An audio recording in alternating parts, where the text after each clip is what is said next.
Hey guys, welcome back. Greg Silverman, CIOs and Bow Ties, for another session of Come Learn with Me.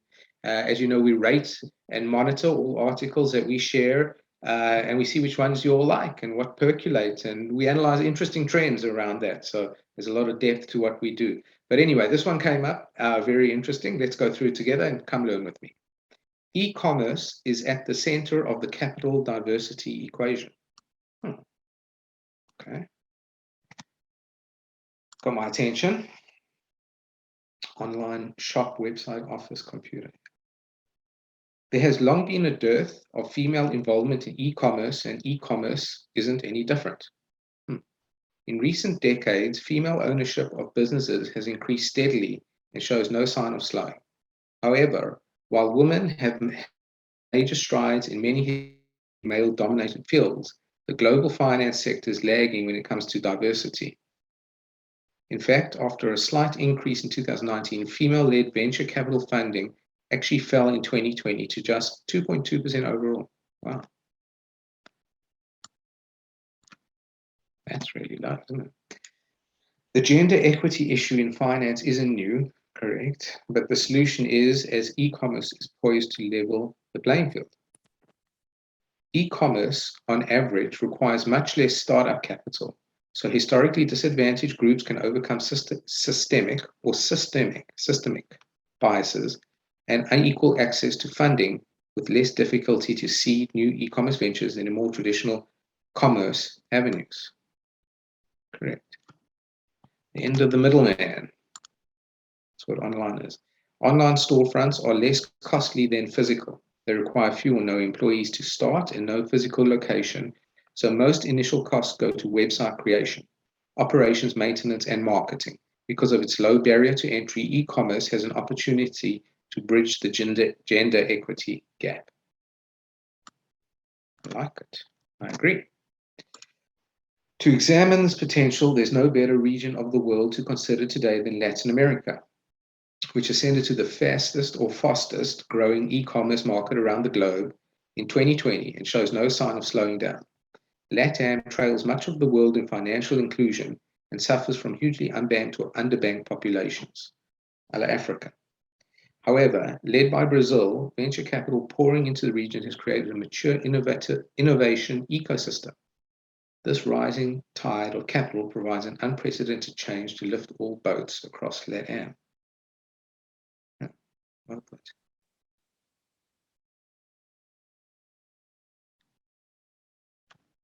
Oh, so much good information here. Go there. Like that. Shows no sign. LatAm trails much of the world in financial inclusion.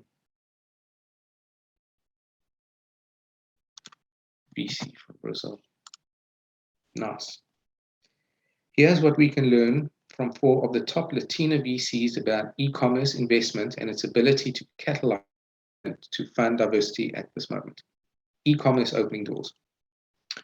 E-commerce has opened so many doors that were previously closed, said Consuelo Valverde, serial entrepreneur and the founder of managing partners of SV LatAm Capital in San Francisco. Since Valverde, an electrical engineer, founded her first tech company at the age of 21, she has launched multiple successful science and tech companies and has now turned her attention to developing Latin American e-commerce and tech through venture capital. My first life sciences investment was a unicorn. Wow. And so sorry guys. My first life sciences investment was a unicorn, and so was my first fintech investment in Mexico, which just shows that women in e-commerce should not be underestimated. Wow. 2 unicorns, one after the other. E-commerce's low barrier to entry means more investments can be made, which broadens your chances of hitting a high return on investment. Diversification widens earning potential. The world is beautifully diverse, and so is the United States. We get more diverse every year, said Miriam Rivera, CEO and Managing Director of Silicon Valley-based Hulu Ventures. She uses the lesson she learned as Vice President, Deputy General Counsel at Google to inform her diversity-forward approach with venture capital. It stands to reason that aiming all your efforts to one group is a money-losing endeavor. By diversifying your staff and your target demos, you widen your earning potential. Another common sense statement. E-commerce is uniquely positioned to allow diversity to be a major asset in driving returns, and as Ulu Ventures is quick to point out, diversity is profitable. Using culture to guide e-commerce investment. Culture is personal, and it's a powerful motivator, said Luciana Carvalho. All these names I'm trying to pronounce. Wow, how am I doing, guys? I hope I'm doing okay. People and Performance VP at Mobile. Her investment methodology, the Mobile Way, has been taught in Harvard and Stanford universities for more than 5 years, and her Mobile Dream internship program opens doors for fresh, diverse talent to join the world of modern investing. Understanding where people are coming from culturally allows you to cater to a whole array of needs that sometimes aren't addressed in traditional venture capital. Right. Another.